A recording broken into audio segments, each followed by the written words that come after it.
Allô tout le monde, bienvenue dans cette conférence sur les cancers. Alors, je m'appelle Benoît et puis je suis thérapeute en polarité et j'enseigne les 5 éléments de l'Ayurveda, donc leur sagesse pour notre bonne santé du corps, des émotions et des pensées. Le tout en lien avec notre personnalité, on va vraiment voir ça encore aujourd'hui avec les cancers. Donc, les objectifs ce soir, ça va être de parler du cancer du sein beaucoup au début, le cancer du cerveau, le cancer de la prostate, et puis de répondre à d'autres questions qui m'ont été posées. Puis on est là pour comprendre la maladie, pour ensuite mieux agir, mieux se guérir par soi-même. Donc je vais vous parler de tous les points communs qui existent entre les cancers en général, et ensuite comment est-ce qu'on fait pour analyser chacun des cancers, pour bien les comprendre, et pour pouvoir ensuite avoir le pouvoir de se guérir consciemment. Donc, je vais commencer avec un partage personnel, et puis c'est tout nouveau parce que je pensais pas partager à propos des cancers, mais oui, je suis touché par ça dans une petite mesure. Alors, il y a à peu près 2 ans et demi, je donnais un cours, justement, l'un de mes premiers cours sur les 5 éléments, et puis j'ai montré à des étudiants que j'avais un espèce de gros bouton au bas du mollet, proche de la cheville, ça ressemblait à une bonne pièce de 1 dollar, mettons, donc c'était quand même quelque chose. Et donc, par la suite, je regardais que ce bouton était toujours là, et c'était assez étonnant. Moi, je suis une personnalité R, et donc je voulais pas trop m'en occuper, je voulais que regarder ce qui était positif dans ma vie, donc je l'ai laissé un petit peu vivoter pendant un moment. Bon, ensuite, il y a quelques semaines, il y a quelques mois, j'ai eu une cliente qui me ressemblait beaucoup, qui avait vraiment une personnalité très très similaire à moi, une personnalité R. Et puis, dans la conversation, elle m'a dit, ah ben moi j'ai eu différents petits cancers sur la peau à différents endroits ici, et je me les suis fait retirer par un chirurgien, puis c'était des cellules cancéreuses. Alors là, j'ai pris du recul, puis je fais, oh my God, il y a tous les signes qui montrent que moi aussi, ce que j'ai au mollet, ce serait un petit cancer aussi. Donc là, ça m'a fait vraiment réfléchir, puis je vais vous donner toute mon analyse qui montre à quel point il y a des chances que ce soit effectivement un cancer de la peau à cet endroit-là. Alors, la première chose, c'est que moi, j'ai un petit peu d'élément eau parce que je suis ascendant Scorpion. Donc on verra ça tantôt pourquoi c'est important. Donc tout ce qui est attachement, pattern répétitif, ça me connaît un petit peu. Puis, la deuxième chose, c'est que la zone du mollet et de la cheville, c'est la zone astrologique du Verseau, et la thématique principale, c'est quelle est ma place dans la société? Quel est mon rôle? Quelle est mon utilité sociale? Donc moi, il faut savoir que dans le passé, j'étais ingénieur, donc j'ai fait mes études, j'ai changé de travail 2 fois, puis je me questionnais de manière générale sur c'était quoi mon rôle social. Puis j'étais de tout temps un peu préoccupé par les gros groupes, par la société en général. Voilà. Donc ça, c'était une préoccupation forte chez moi. Et puis je suis R comme personnalité principale, donc c'est vraiment important. Ce qui est notable aussi, c'est que pendant mes études, j'ai eu plusieurs entorses à la cheville. Puis ces derniers temps, je me suis fait mal à la cheville à plusieurs reprises, avec notamment des chocs pendant que je marchais. Je me suis fait tomber un énorme truc sur la cheville. Voilà, c'était vraiment notable. Je suis allé travailler dans une entreprise où j'avais une place très très vaporeuse en fait. Je n'étais pas satisfait de ma place dans l'entreprise et de ma participation à cette entreprise-là. Donc je me suis encore mis dans une situation où je me questionnais sur qu'est-ce que je fais là, à quoi je sers. Concernant mes cours, c'est la même chose. Mon entreprise grimpe petit à petit. Je suis là aujourd'hui avec vous justement avec l'idée d'avoir une utilité sociale, vous parler des cancers. Donc, en étant avec vous, je guéris mon cancer. Ça veut dire que je me m'aide à être satisfait de ma place en société et de vous apporter réellement quelque chose. Donc, je vous remercie pour ça au passage. Donc voilà, tout ce que je viens de vous dire là, c'est des points vraiment très importants. Puis, ce qui est très spécial, c'est quand j'ai re-regardé mon bouton sûrement cancéreux il y a quelques semaines, eh bien, il avait vraiment diminué. Ça veut dire qu'en 2 ans et demi, ce qui est très long, il est passé d'une bonne pièce de 1 dollar à une pièce de 10 cents. Donc c'est vraiment comme moins de 5 millimètres de diamètre. Donc ça a vraiment diminué, ce qui est vraiment rassurant. Avec moi, j'ai eu à la fois peur d'observer que j'avais sûrement un cancer et en même temps rassuré que bah, il diminue vraiment, que ce soit notable, puis que j'en ai pas ailleurs non plus. C'est ça qui est intéressant. Donc voilà mon partage. Je vais maintenant vous parler assez longuement du cancer du sein, puisque c'est un cancer bien connu et qui touche beaucoup de monde. Donc, on va parler directement d'une femme qui a un cancer du sein justement. Et donc la première chose importante, c'est que cette femme, elle a une personnalité assez haut. Ça veut dire que c'est une femme douce, aimante, qui prend soin de ses enfants justement, qui a à cœur de leur faire à manger, de faire de la bonne cuisine, qui a à cœur que la maison soit dans un bon état pour que le monde soit heureux de venir la voir, pour inviter la famille, pour que les enfants soient bien à l'aise aussi. C'est une personne qui a à cœur que voilà, ses enfants soient heureux. Donc les aider à l'école, les aider avec leurs amis, faire en sorte que les enfants s'entendent bien entre eux dans la famille, tout ce qui est possible pour prendre soin de l'enfant. Voilà. Donc c'est l'archétype de la maman qui a toujours voulu être maman plus ou moins toute sa vie. Voilà, qui sait que c'est une bonne maman finalement. Et donc cette femme-là, elle a un cancer du sein. Donc qu'est-ce qui se passe? On observe deux grands cas de figure dont je vais vous parler. Le premier cas, ça va être que un enfant est parti faire ses études à l'étranger, très loin, avec un autre fuseau horaire. Et que cet enfant-là, par exemple, bah, il fait aussi une petite crise d'adolescence où il en a fait une il n'y a pas longtemps, mettons. Ça, je vais le redire plus tard. Mais donc, cet enfant-là, il communique pas trop à distance. Il est dans un pays un peu bizarre, peut-être un pays avec une culture vraiment différente, où il y a peut-être des risques différents aussi. Donc là, la maman, ce qu'il faut bien comprendre, c'est qu'elle aime très fort ses enfants, elle aime très fort son enfant. Et là, la distance fait que elle ne peut plus lui donner autant de soins, autant d'amour. Et évidemment, elle en reçoit beaucoup. Elle en reçoit presque plus, puisque l'enfant, il fait sa vie, il fait son expérience, il est bien heureux d'étudier autre chose et puis de vivre autre chose. Donc là, ce qu'il faut comprendre, c'est que l'attachement de la maman pour son enfant lui est nocif. Ça veut dire que ça fait mal au cœur que de voir son enfant dans une situation qui peut être épeurante pour la maman, mais que je ne peux rien faire, je ne peux pas prendre soin de mon enfant, je ne peux pas lui donner de l'amour, il ne peut pas m'en donner non plus. Voilà. Donc ça, il y a comme un serrement au cœur qui se fait chez la maman, qui est vraiment viscéral, qui vient de l'inconscient, c'est comme, je suis la maman, mon rôle c'est de prendre soin de mon enfant, et là je peux pas. Voilà. Ça, c'est l'exemple qui aura provoqué le cancer du sein. Puis, comme je vous le dis, j'ai rencontré et entendu parler de plusieurs femmes dans ce cas-là. Ce qu'il faut savoir aussi, c'est que j'ai un autre enfant qui a fait une crise d'adolescence dans le passé. Et donc, j'ai eu une autre période de détachement parce que l'enfant voulait plus rien entendre de moi, il voulait plus manger à mes repas de famille, il voulait plus que je m'occupe de lui, indépendance. Avec une autre expérience de détachement. Puis, mettons que j'ai perdu mon auto aussi avant. Donc, j'avais beaucoup d'attachement. C'était ma petite coccinelle, c'était ma petite belle voiture.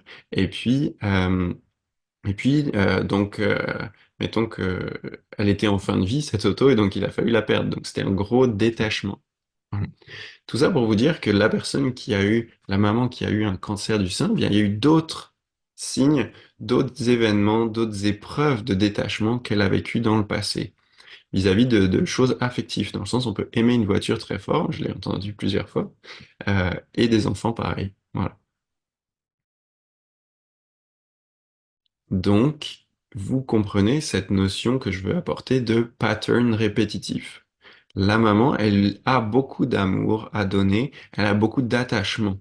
Donc plus on est attaché aux choses, plus on est amené à vivre des deuils au fur et à mesure de la vie. Donc faire le deuil d'une voiture, faire le deuil d'un chien qui décède, d'un enfant qui fait une crise d'adolescence, d'un enfant qui part faire ses études très loin.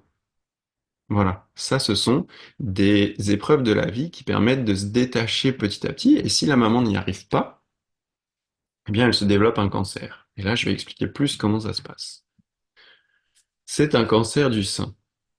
La poitrine, elle sert à nourrir un enfant, nourrir sa progéniture. C'est vraiment le rôle du sein.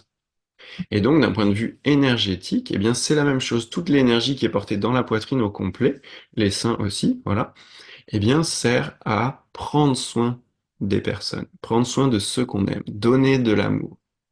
Voilà. Donc, c'est ça qui marche pour les enfants. Je donne de l'amour à mon enfant. Donc, les mamans, les personnes qui sont de signe astrologique cancer, puisque la zone cancer, c'est celle-là, ont une forte énergie et une forte capacité à prendre soin des gens. Voilà, ce sont des personnes très dévouées qui ont aussi toutes sortes de métiers de la santé comme infirmière par exemple. Et donc là, je ne peux plus utiliser mon énergie du cancer pour prendre soin de mon enfant qui est parti à l'étranger. Donc là, si la maman, elle reste attachée à cet amour-là, si elle veut s'entêter et continuer à prendre soin de son enfant par tous les moyens, le corps va dire, ah, ok, pas de problème, je vais grandir ta capacité à prendre soin de ton enfant. Donc, je vais multiplier tes cellules de tes seins pour te donner plus de cette énergie-là. C'est ça qui est la clé de l'explication du cancer. Donc, le corps va dire, OK, je te crée, j'augmente tes seins, finalement. C'est ça qui se passe. Puisque vous savez bien qu'un cancer, c'est la multiplication des cellules cancéreuses, donc il y a une augmentation de volume de la zone concernée, donc une augmentation de volume localement du sein. Ça peut être général en tout cas. Donc c'est ça. Le corps, c'est ton meilleur ami.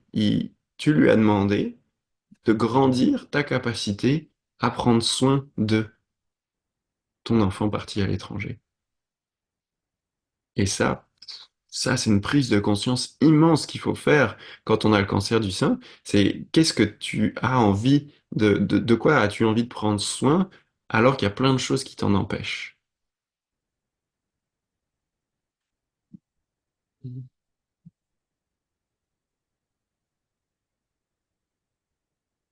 Maintenant, deuxième cas de figure possible, qui est le deuxième classique pour le cancer du sein, c'est la même personne, une maman, mais tout va bien avec ses enfants cette fois-ci, même si elle a vécu quelques deuils aussi pour expérimenter la chose. Et cette maman, elle a aussi trois frères et sœurs qui sont pas du tout cancer, qui sont moins émotionnels, moins attachés à la famille, et puis des parents avec une belle maison familiale. Donc la maman qui est cancer, eh bien, elle est beaucoup attachée au fait de rassembler tout le monde dans la maison familiale. Donc à tous les rassemblements de famille, elle est là, elle participe à l'organisation, elle aide, elle se souvient de tous les rassemblements du passé. Quand il y a plus de personnes de la famille qui viennent, c'est elle qui fait le plan de table parce que elle sait qui s'entend bien avec qui, elle sait comment ça va bien pouvoir se passer, elle fait les plats que tout le monde aime et ainsi de suite. Donc le souvenir, la mémoire et le lieu commun, c'est des valeurs très importantes pour la maman de signe astrologique cancer, ou en tout cas pour cet archétype-là. Vous avez compris que les personnes cancer, en général, sont comme ça. Ça veut dire que on les appelle souvent les gardiens du foyer. Donc la maison des parents, la maison familiale, c'est le foyer. Devant la cheminée, devant le foyer où il fait bon, où il fait chaud, où tout le monde se parle, où il y a une ambiance intime, une ambiance de famille. Malheureusement, un jour, les parents décèdent. Et donc là, la maison, bah, elle se retrouve à être en héritage, indivision, et puis la maison coûte très cher, et chacun veut avoir sa part de son héritage. Et malheureusement, les trois autres frères et sœurs ne veulent pas garder cette maison. Ils préfèrent la vendre pour avoir leur part d'argent. Et donc là, la personne, la maman cancer, ben, elle est déchirée parce qu'elle veut garder sa maison avec tous ses souvenirs, elle veut garder la chance de pouvoir continuer à rassembler tout le monde, à vivre des beaux moments. Mais ça n'est pas possible. Donc, il y a tout un tas de discussions, le processus prend longtemps, la maman, elle fait des pieds et des mains pour essayer de garder, convaincre les gens et ainsi de suite, convaincre ses frères et sœurs, ça ne marche pas. Et donc, finalement, la maison est mise en vente et la personne est déchirée. Quelques mois plus tard, le cancer du sein se déclare. Donc là, vous commencez à comprendre, c'est que la maman, elle voulait continuer à prendre soin de ce lieu familial, garder ce lieu familial pour continuer à prendre soin de la famille. Oui, mais si je perds ma maison, je vais moins pouvoir faire des rassemblements familiaux, je vais moins pouvoir prendre soin de ma famille, je vais moins pouvoir nourrir ma famille. Ok, donc le corps te crée des cellules cancéreuses pour augmenter ta capacité énergétique à prendre soin des autres. Donc c'est ça, le cancer du sein. Et encore une fois, je vous le dis, ça met plus de temps, ça met du temps à se déclarer, un cancer. selon les types de cancers, mais en tout cas, au moins celui-là, il va mettre 1 an, 2 ans à se mettre en place. Pendant ces 1 an, 2 ans, il y aura d'autres deuils qui seront vécus, il y aura d'autres signes précurseurs qui vont montrer que la personne aura des petits kystes au sein, la personne aura des bobos, des chocs, des blessures ou des boutons sur la poitrine, que ce soit en bas de la clavicule ou sur le sein lui-même, ou des assèchements à certains moments, ou en tout cas, peu importe quoi, des signes précurseurs qu'il y a déjà des petits bobos dans cette zone-là, et à la fin, eh bien, on verra le cancer se déclarer et devenir dangereux, devenir gênant. Voilà. Donc c'est tout un processus. Je pense que pour 80-90% des femmes qui ont le cancer du sein, c'est l'un de ces deux cas de figure-là. Et évidemment, il y a d'autres thématiques qui concernent la poitrine, les seins, qui pourraient concerner les 10-20% restants. Je vais continuer mes exemples avec le cancer du cerveau, puis petit à petit, je vais faire des comparaisons entre tout ça, et une fois que j'aurai fini le cancer du cerveau et de la prostate, je vais vraiment faire un retour pour analyser tout ce que je viens de dire, tous ces exemples-là. Donc, le cancer du cerveau, mais justement, la fonction du cerveau, c'est de réfléchir, c'est de comprendre, c'est de penser, communiquer aussi un petit peu, mais moindrement. Donc, ça concerne l'élément R. Puis ça tombe bien, comme je vous l'ai dit, je suis élément R principalement, donc moi je serais un bon candidat pour le cancer du cerveau. Donc, personnalité, je vais prendre l'exemple typique d'un enseignant-chercheur. Moi, je suis enseignant, puis mettons qu'il y a des personnes qui sont vraiment chercheurs dans leur métier, dans les sciences finalement. Moi, je suis quand même un chercheur parce que j'observe la vie à tous les jours pour comprendre. Bon, on va prendre un autre exemple. L'enseignant-chercheur dans une université, par exemple, ben, sa vie, c'est de se trouver face à des problèmes ou de se trouver face à des étudiants qui comprennent rien, mais surtout face à des problèmes où il faut trouver une solution, trouver une autre théorie, créer une nouvelle équation, résoudre un problème, trouver des paramètres, créer une petite machine pour telle expérience, en tout cas. Et nécessairement, cet enseignant-chercheur à l'université va se trouver devant des problèmes momentanément insolvables. Et donc, il va se retrouver insatisfait. Il va s'arracher les cheveux parce que il ne trouve pas la solution, parce qu'il ne comprend pas un problème, un phénomène scientifique, physique, qu'il observe, par exemple. Comme je vous dis, c'est répétitif. Ça veut dire que régulièrement, il aura ces problèmes-là qui vont arriver. Régulièrement, il aura des étudiants qui comprennent rien et il comprendra pas pourquoi les étudiants comprennent pas. Et il ne trouvera pas comment faire comprendre à ses étudiants ce qu'il veut leur enseigner. Ça arrivera forcément. Donc, c'est là que s'installe un pattern, une répétition, un cercle négatif d'insatisfaction. Et donc, le cerveau est régulièrement insatisfait. Puis ce qu'il faut comprendre, c'est que là, la personne, elle a le choix de rester dans cette insatisfaction ou de lâcher prise ou se prendre les choses avec légèreté pour trouver de la satisfaction, même si elle n'a pas trouvé la solution, même si elle n'a pas compris. Mais dans notre exemple, la personne, elle est attachée à ses insatisfactions. Ça, c'est bien important. Elle est attachée à vouloir comprendre les problèmes insolvables. Je dis ça de manière assez franche pour choquer, parce que c'est ça qui se passe quand même dans le fond, ou au moins en partie. Et donc, petit à petit, au fur et à mesure des années, les insatisfactions s'accumulent. Il y a plusieurs dossiers d'insatisfaction. La personne peut avoir des petits gènes au cerveau, ça je connais pas très bien, mais des petits étourdissements, des petites pertes de conscience, différents signes au niveau de la tête, de, différents signes au niveau du cerveau. Et puis vient s'installer le cancer du cerveau, donc la masse cancéreuse. Donc encore une fois, le corps a répondu à cette personne-là, à cet enseignant-chercheur, en lui disant, OK, tu veux continuer à comprendre les choses, donc il te faut un plus gros cerveau pour que tu réussisses finalement et que tu finisses par devenir satisfait avec un peu de chance. Donc je fais grossir ton cerveau, créer de nouvelles cellules cancéreuses pour que tu aies plus de cerveau. Et voilà le cancer qui est là. Donc là, vous avez compris que la personnalité de l'enseignant-chercheur est complètement différente de la personnalité de la maman cancer, finalement. Là, d'un point de vue astrologique, ce serait plutôt, pour l'enseignant-chercheur, quelqu'un de Gémeaux ou Balance moindrement, mais Gémeaux ou Verseau. Donc c'est les signes de l'élément R. Maintenant, je vais vous parler du troisième exemple qui est le cancer de la prostate. Donc, on y va plus rapidement. La prostate, ça sert au plaisir, ça sert à jouir de la vie, à avoir des plaisirs simples. Et donc là, c'est l'élément feu pour le plaisir dans la vie. Et c'est beaucoup associé aux passions. Qu'est-ce qui te passionne dans la vie? Est-ce que tu es capable de rayonner ton plaisir? Est-ce que tu es capable de hurler de plaisir? Voilà. Donc les personnes feu, elles ont vraiment cette qualité-là. C'est pour ça que ce sont de très bons orateurs passionnés qui peuvent animer la flamme chez leurs auditeurs. Voilà.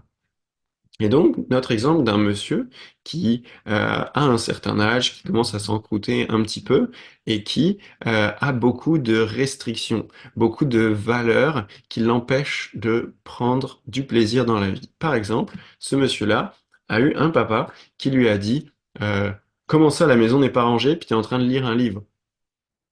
Comment ça, tu fais une sortie dehors alors que t'as pas fini tes devoirs? Donc, toutes sortes de valeurs qui disent il faut que tu aies tout rangé, il faut que tout le travail soit fait avant que tu puisses avoir du plaisir. Tu as les responsabilités de ta famille, il faut que tu travailles fort, il faut que tu gagnes beaucoup d'argent. Le plaisir, c'est pas fait pour toi, c'est pour les autres. Ouch! Ça, c'est des grosses valeurs qui peuvent être profondément ancrées chez certaines personnes et qui peuvent nuire à la passion, nuire au plaisir. Donc, ça peut être la passion sexuelle aussi, hein, c'est complètement dedans, évidemment, vous vous en doutez. Bon. Donc, ça fait pas mal ça pour les exemples, mais il peut y avoir plein d'autres situations. Ça peut être l'environnement immédiat aussi, où effectivement il y a des enjeux financiers, où il y a une pression des enfants ou de la conjointe qui accapare le monsieur pour tout le temps l'aider, donc le monsieur n'a plus de place pour lui pour avoir du plaisir. En tout cas, tout un tas de choses, vous voyez, qui peuvent faire que le monsieur ne prend pas de plaisir dans la vie. Donc, les dossiers de frustration s'accumulent. Le monsieur peut avoir toutes sortes de problèmes sexuels, de problèmes à la prostate, de problèmes précurseurs, là je les connais moins aussi, et à un moment donné, le cancer apparaît, cancer de la prostate. Voilà, donc encore une fois, le corps a dit, je veux grandir ta capacité à jouir de la vie, à profiter de la vie, à avoir des passions. Parce que ce qu'il faut comprendre, c'est que le monsieur a de la frustration et il veut quand même un peu profiter de la vie parce que c'est en lui, il sait que c'est possible de profiter de la vie. Il a vu d'autres gens, avec jalousie peut-être, qui profitent de la vie, qui sont heureux et qui sont passionnés. Voilà. Donc c'est ça, le cancer de la prostate. Donc moi, je serais très curieux de poser la question à un monsieur, ok, c'est quoi tes passions dans la vie? Qu'est-ce que tu fais avec plaisir, avec joie? Et après, bon, surtout le côté sexuel aussi, il faudrait savoir, ok, est-ce que tu es libre de faire l'amour comme tu veux? Est-ce que tu y as du plaisir? Est-ce que c'est un moment de connexion à toi à ce moment-là? Est-ce que c'est grand? Est-ce que tu es libre là-dedans? Est-ce que ça se passe bien? Et donc là, si la réponse est oui, tant mieux. Et la deuxième question, ce serait, qu'est-ce qui te freine? Est-ce que ça pourrait encore mieux se passer, tout ça? Voilà. Et là, c'est sûr qu'on aurait des réponses. Ou alors, il faudrait trouver le bon sujet, le bon domaine de la vie où le plaisir est complètement brimé. Voilà, ça peut être plus précis qu'on ne l'imagine. Et là, il n'y a que avec la discussion avec la personne qu'on peut avoir plus de réponses. Avec ces exemples-là, ça fait quand même 4 exemples, on va passer en revue les points communs de tous ces cancers. La première chose, c'est l'élément O qui est à la base de tout ça. L'élément O qui concerne les patterns, la répétition, le fait d'être attaché aux problèmes qui se présentent. Je suis attaché, moi personnellement, à ma place dans la société. Je veux être utile, je veux que mes cours se passent bien, je veux être utile en entreprise. Donc, c'est ça. Donc l'attachement, la répétition. C'est la personnalité O. Ce qui veut dire que, en général, les personnes O sont des candidats au cancer. Ça veut dire que les personnes O, ou l'O en chacun de nous, c'est l'attachement.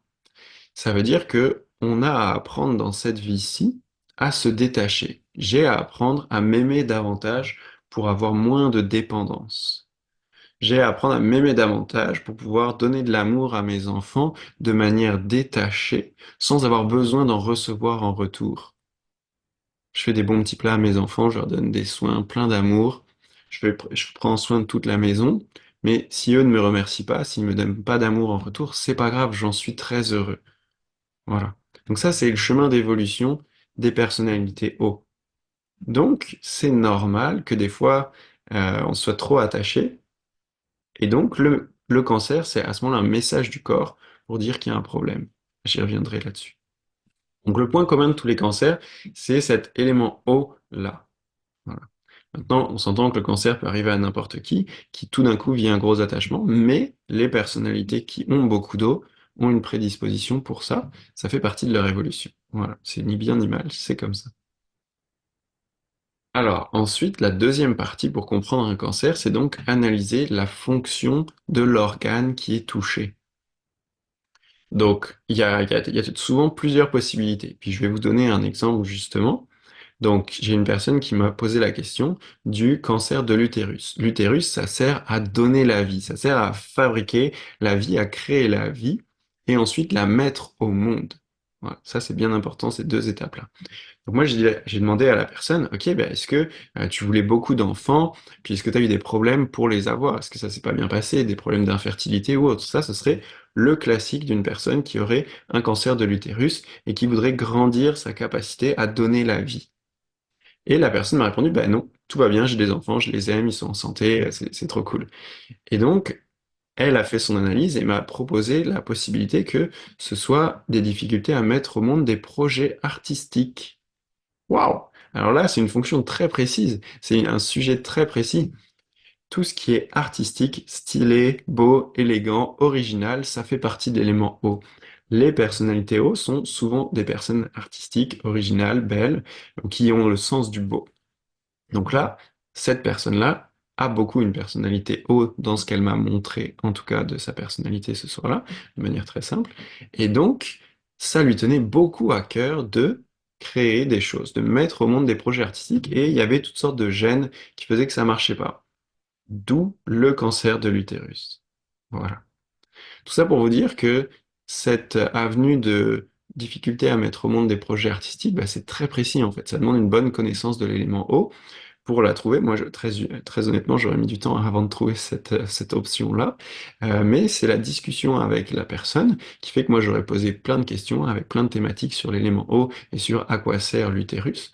Et donc, on aurait fini par trouver ensemble. Mais voilà, faut prendre les choses avec recul, avec humilité pour trouver les différentes fonctions possibles de l'organe en question qui est touché par le cancer. Un point important, je reviens sur les signes précurseurs. J'en ai parlé à plusieurs reprises, là, notamment pour moi, ma cheville, le fait que je me suis tordu la cheville plusieurs fois et que j'ai eu plein de bobos à la cheville avant d'avoir ce petit cancer-là. Bon, le cancer, c'est quand même une assez grosse maladie et ça met longtemps à se mettre en place.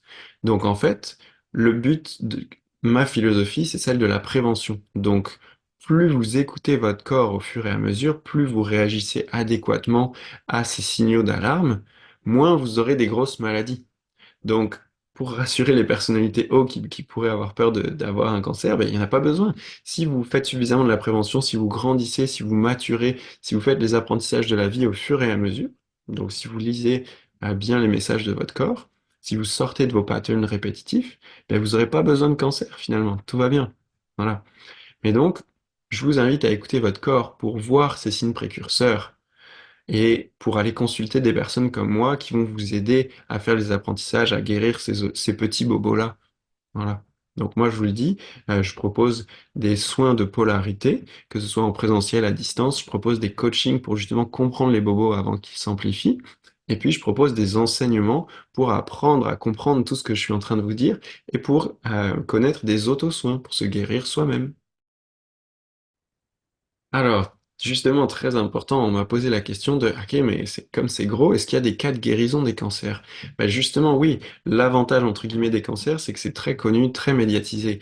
Donc moi, j'ai vu plusieurs reportages sur des personnes désespérées du système de santé classique, qui leur dit, vous n'avez plus que quelques mois à vivre. Et donc, ces personnes-là sont parties en Inde pour suivre la médecine ayurvédique, d'où provient les 5 éléments que j'enseigne au passage. Donc, ces personnes-là, ont changé de vie, ont passé un séjour au complet, c'est 3 mois minimum, en Inde et ont guéri leur cancer. Donc j'ai bien dit, ont guéri leur cancer. Ils ont eu juste l'aide d'un meilleur système pour ce qui est de ce cancer-là, et donc se sont guéris. Donc c'est quoi, quelle est la recette gagnante là-dedans, au-delà de ce que je viens de dire? La première chose, c'est que gros changement de vie. La personne, elle quitte sa vie pour 3 mois, là, donc tu quittes ton boulot, tu quittes toutes tes activités, tu quittes tes amis, et tu vas dans un autre pays où la culture est différente. Toutes tes habitudes sont différentes, la température, même le fuseau horaire change quand tu débarques. Donc, tout ça a toutes les chances de briser les patterns habituels de la personne. Tous les attachements, les sujets d'attachement, que ce soit une maison, la famille ou le travail, ben, ça reste dans le pays d'origine. Donc, je quitte mes attachements pour aller en Inde. Donc là, tout de suite, il y a une guérison qui s'opère. Il y a le deuil qui se fait, justement. Donc rien que ça, trop cool. Il y a des chances que le cancer diminue. Est-ce que ça va être suffisant pour qu'il se guérisse? Pas forcément. Il faut aller plus loin. Voilà. Donc ça, c'est finalement la première chose la plus importante, le changement. Ensuite, comme pour toutes les maladies, bah, il y a un focus qui se fait. Ok, je cherche qu'est-ce qui m'arrive. Je fais tout ce que je peux pour prendre du recul. Le voyage, c'est un moyen de prendre du recul, de se reconnecter à soi. Donc là, ça m'amène à vous parler d'un problème du cancer qui est la difficulté à prendre du recul sur ce qui nous arrive. Les émotions de l'élément eau sont beaucoup inconscientes, proviennent du profond de soi. Et donc, quand on demande aux personnes, OK, est-ce que tu as des attachements? Est-ce que tu as envie de vraiment prendre soin de tes enfants? Est-ce que tu ferais pas mieux de changer de métier parce qu'enseignant-chercheur, enseignant-chercheur, ça te rend fou parce que tu es tout le temps face à des problèmes? La personne va te répondre, ah ben non, en fait, tout va bien, c'est correct, j'aime ça ou je m'en sors très bien, non, pourquoi? Voilà. La personne va manquer de recul, manquer de discernement. C'est l'autre trouble finalement. Donc là, prise de recul dans le voyage en Inde, plein de nouveaux thérapeutes qui te questionnent, qui te questionnent de manière différente, t'as pas l'habitude, donc une prise de recul, une meilleure conscientisation de ce qui se passe va aider la personne à se guérir, justement. Puis évidemment, moi je vous ai dit que au niveau de la peau, mon petit cancer, il a vraiment diminué là, il est tout petit, puis j'ai bien confiance, je le flatte de temps en temps avec gentillesse, j'ai bien confiance que dans 6 8 mois, il y aura plus rien du tout justement, puisque je suis en train de travailler ma satisfaction avec vous à être utile dans la société. Voilà, puisque j'ai pris cette conscience-là. Donc c'est ça, oui, c'est tout à fait possible, il y a plein de beaux processus de guérison. Pour continuer cette idée-là, avec aussi les freins à la guérison, je vais vous dire que l'élément eau dont on parle, c'est des processus lents. Le cancer met longtemps à s'implanter dans le corps, sachant qu'il y a évidemment des cancers plus rapides que d'autres. Bon, mais globalement, c'est une maladie assez lente. Et donc, le problème, c'est que c'est une maladie assez lente à guérir aussi, puisque le processus de détachement, c'est vraiment long. Tout le monde sait que les deuils, ça met du temps à se faire.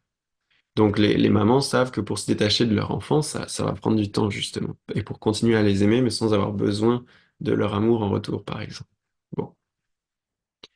Donc ça, c'est un risque. Donc, très honnêtement, ben, moi je suis bien content que les chimiothérapies, par exemple, elles existent, que les thérapies par rayonnement, elles existent pour enrayer le cancer de manière le plus rapide possible. Voilà. Une chimiothérapie, ça fait plein de dégâts, mais ça te donne une, un nouveau 2 ans, un nouveau 1 an de chance pour guérir tes émotions et pour guérir profondément ton cancer. Donc, de ce point de vue-là, c'est génial que les chimios et compagnie existent. Là, on va parler justement de la récidive.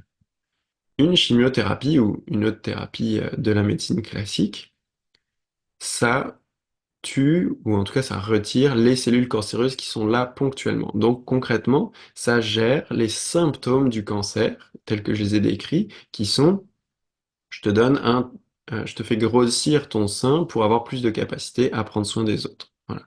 Mais donc, il s'agit uniquement des symptômes. Et donc là, la maman, elle a 1 an, 2 ans de plus pour apprendre à se détacher de ses enfants. Voilà. Donc, ce que je veux vraiment vous enseigner, c'est que c'est vous, c'est la personne qui se guérit. C'est la personne qui doit faire le chemin de guérison pour équilibrer ses émotions, pour apprendre à se détacher, pour apprendre à avoir la satisfaction face aux problèmes insolvables, pour apprendre à prendre du plaisir dans la vie, pour reprendre mes exemples. Donc, quand il n'y a pas de rémission, ben, c'est que la personne, elle a réussi à faire ce chemin-là. Quand il y a une rémission, c'est que la personne n'a pas suffisamment fait ce chemin de guérison, de rééquilibrage, de détachement. Maintenant, pour avoir discuté avec des personnes qui ont eu le cancer du sein, tout le processus de chimiothérapie, le fait de perdre ses cheveux, le fait d'avoir des opérations chirurgicales, d'avoir le corps qui peut être défiguré partiellement, voilà, tout ça, c'est une épreuve très difficile à vivre, une épreuve intense, mais qui, une fois euh, vécue, une fois passée à des apprentissages, eh bien, elle a plein de bénéfices pour se guérir du cancer du sein. Je tombe clairement en convalescence, donc je me rends compte que je vais mal, je me rends compte que j'ai plein d'effets secondaires qu'il faut que je gère, je me rends compte que j'ai besoin de soins, que j'ai besoin de me donner de l'amour, que j'ai besoin de prendre le temps, que j'ai besoin de me calmer. Je n'ai plus d'énergie pour m'occuper de ma maison familiale ou de mes enfants, et puis c'est mes enfants qui viennent me donner de l'amour. Il y a une prise de recul vraiment importante qui vient, les priorités de la vie changent, toutes sortes de patterns disparaissent puisqu'il y a la convalescence justement. Donc tout ça, une fois que la difficulté est passée, justement, c'est l'épreuve difficile, là, j'allais dire l'épreuve du feu, mais c'est l'épreuve de l'eau en réalité. En tout cas, tout cela fait qu'il y a plein de beaux apprentissages, plein de beaux vécus qui se mettent en place. Et donc, les personnes qui arrivent à sortir plus matures, plus grandes de cette expérience-là, eh bien, guérissent leur cancer et donc s'affranchissent de récidives. Le corps, tu n'as plus besoin de grossir tes seins, tu es suffisamment détaché, tu te donnes suffisamment d'amour à toi-même. Voilà. Donc, la récidive ou la non-récidive vous appartient complètement. Et donc, ça peut paraître épeurant, mais en réalité, non, c'est beau, c'est OK. Donne-toi les moyens de guérir, de te guérir pour de bon. Donc, avec toutes les prises de conscience dont je viens de parler, c'est un super bon début. Et puis après, il y a toutes sortes d'aides, comme moi, comme les thérapies en relation d'aide, qui soient orientées sur ces sujets bien précis. Voilà, et sur le détachement en général. Par ailleurs, dans mes cours, je donne plein de trucs, évidemment, pour équilibrer l'énergie de l'eau en soi, puisque c'est ça que j'enseigne. Pour prendre du recul, je vais faire une petite aparté sur les notions de message du corps et sur les notions de addiction, justement. Donc, première chose, les messages du corps. Le cancer, comme n'importe quelle maladie, c'est un message du corps. Donc, en fait, c'est comme ça qu'il faut le prendre. Votre vision du cancer, elle est vraiment très importante. Puis j'ai vu ça évoluer de plusieurs manières différentes, mettons. Donc, il y a des personnes qui combattent un cancer. Comment tu combats un message du corps? Comment tu te débarrasses de ça, finalement? Comment tu te débarrasses avec violence de ton attachement? Ce n'est pas adapté comme réponse face au cancer. Après, ça peut avoir plein de conséquences aussi positives. Le fait de changer d'attitude vis-à-vis de son corps ou vis-à-vis de la vie, peut-être que ça peut créer un détachement, mais en tout cas, c'est pas le chemin le plus court. Ensuite, il y a des personnes qui peuvent dire: «Ah, j'ai fait un chemin de prise de recul, ce n'est pas mon cancer, je ne veux pas m'identifier au cancer, m'identifier à une personne qui a perdu ses cheveux» et ainsi de suite. Bon, ça, c'est une étape intermédiaire qui est correcte, selon moi, pour prendre du recul, pour dire: «OK, je suis pas, prise avec un cancer et plein de récidives et je vais mourir de ça». Non, non, pas du tout. Donc on prend du recul: «OK, je ne suis pas le cancer. C'est un cancer qui m'est arrivé». Parfait, belle étape intermédiaire. Ensuite, la prise de maturité suivante, c'est un message du corps. Fait que mon corps a créé ce cancer-là parce que d'une certaine manière inconsciente, je le voulais, j'en avais besoin. Et c'est seulement grâce à ça qu'on peut faire le chemin de se défaire, se détacher du besoin que j'ai de prendre soin de mes enfants, se détacher du besoin de tout comprendre, se détacher du besoin d'être utile dans la société. Voilà. Tout ça va être toujours présent, mais avec satisfaction, avec détachement. La personne va continuer à être amour, mais sans avoir besoin de donner de l'amour aux autres. Voilà. Donc là, les messages du corps vont être vraiment entendus et compris. Je continue avec cette notion de besoin. J'apporte la notion de addiction. Les personnalités O sont des personnalités qui ont beaucoup d'addictions. Moi, c'est la nourriture, le boulimisme, par exemple. Il y a des personnes, c'est la drogue, la boisson, le sexe, toutes sortes de choses qui stimulent fortement nos émotions. L'imaginaire, l'art, ça peut être une drogue aussi. Les personnes qui regardent tout le temps des films hyper intenses émotionnellement parlant, c'est une drogue. Voilà. Donc, tout ça, c'est difficile de s'en détacher. Et ce qu'il faut comprendre, c'est que euh, quand on a un cancer, bah, il y a la notion de pattern répétitif, la notion de roue négative dont je vous ai parlé. Ça peut s'associer, ça peut se voir ça peut se voir comme une addiction. Je suis addict à l'amour de mes enfants, je suis addict à mes problèmes de chercheur. Voilà. Et donc, ça prend du temps pour se défaire de ces addictions-là. Voilà. Et donc, tous les processus d'addiction, les processus d'autodestruction, les processus de, de patterns répétitifs, patterns émotionnels, il faut avoir vraiment un focus là-dessus, vraiment regarder ce qui se passe quand on a un cancer.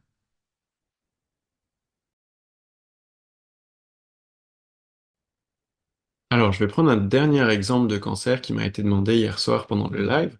C'est les cancers dans le système lymphatique, donc un ganglion lymphatique, un lymphome par exemple. Donc là, c'est assez délicat, j'avais réfléchi à ça dans le passé. À quoi ça sert le système lymphatique? C'est le système immunitaire qui correspond encore une fois à l'élément R. J'ai des cellules immunitaires qui vérifient les cellules qui sont dans le corps. Est-ce que toi, tu es une cellule amie? Est-ce que tu fais partie du corps? Oh, toi, tu es une cellule ennemie, je te mange, je te détruis. Voilà, donc c'est le système de tri, la protection immunitaire, les barrières pour avoir un corps sain, finalement, face à ce qui nous vient de l'extérieur. Je grossis le trait, ou en tout cas je caricature le trait, je simplifie, mais moi c'est ça la vision que j'avais apportée. Donc maintenant, comment on transfère ça à un niveau émotionnel, à un niveau humain? Eh bien, il s'agit du côté social. L'élément R est très social, donc les personnalités R aiment le monde, ont plein d'amis, aiment les regroupements, les rassemblements de personnes. Et donc, la question qui vient, c'est est-ce que tu es capable de faire un tri juste des personnes dans ton entourage qui sont bonnes ou pas pour toi? Donc, telle relation, est-ce qu'elle te fait du bien? Est-ce qu'elle t'apporte des choses? Est-ce qu'elle t'apporte du bonheur? Telle relation, est-ce que t'es pas plutôt en train de te vider de ton énergie et de ton temps pour rendre service aux autres? Est-ce que l'association caritative que tu viens de créer, l'association communautaire que tu viens de créer, elle n'est pas en train de te sucer tout ton jus? T'es en train de te vider finalement. Tout ça, c'est des questions importantes pour les personnalités R notamment. Bon.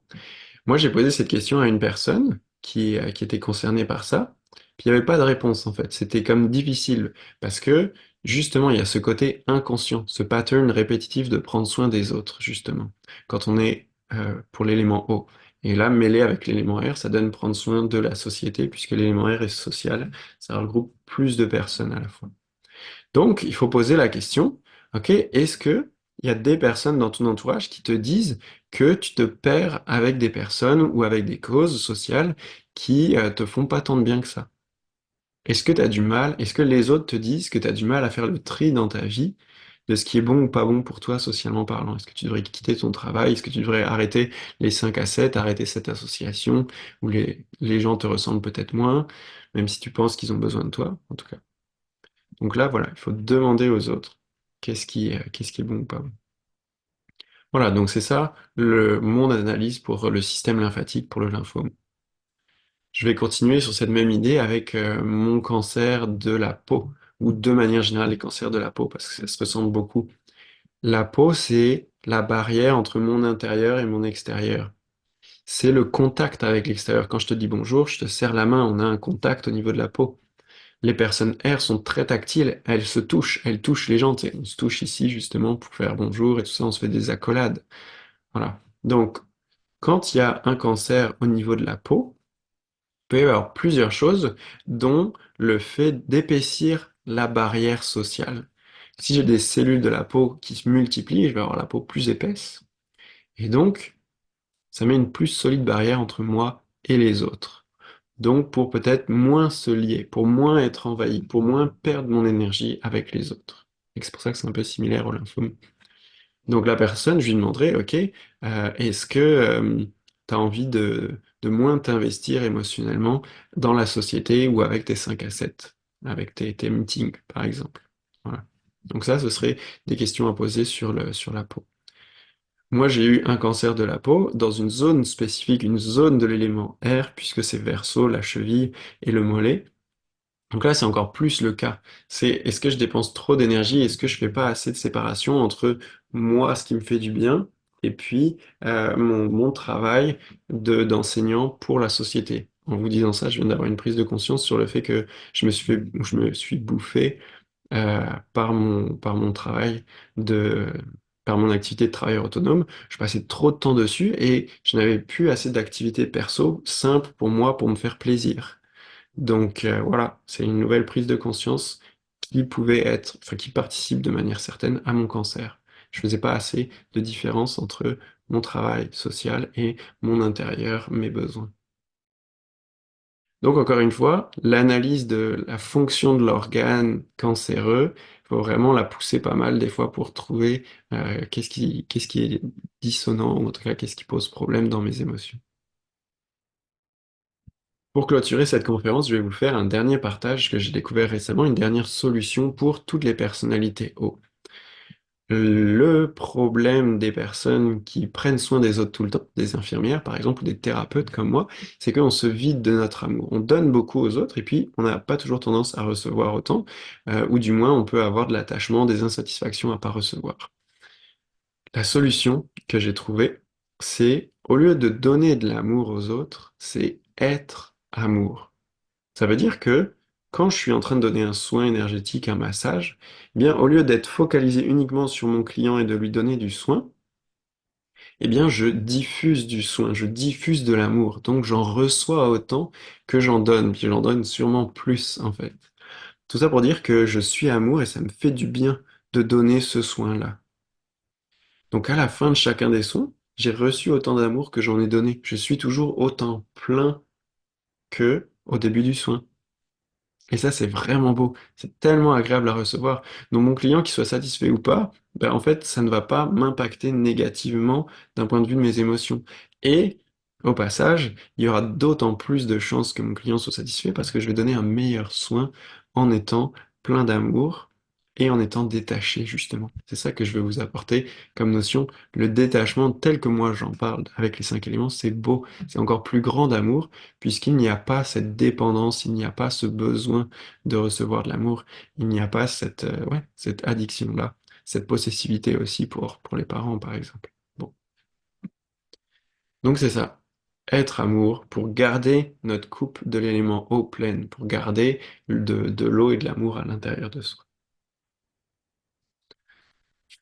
Bon, ça me fait vraiment du bien de vous avoir partagé tout ça sur les cancers. Je pense qu'il y a des prises de conscience intenses et vraiment belles et profondes qui peuvent être prises sur ces maladies-là, qui sont vraiment délicates, qui sont vraiment dures, qui font vivre des choses atroces à beaucoup de personnes.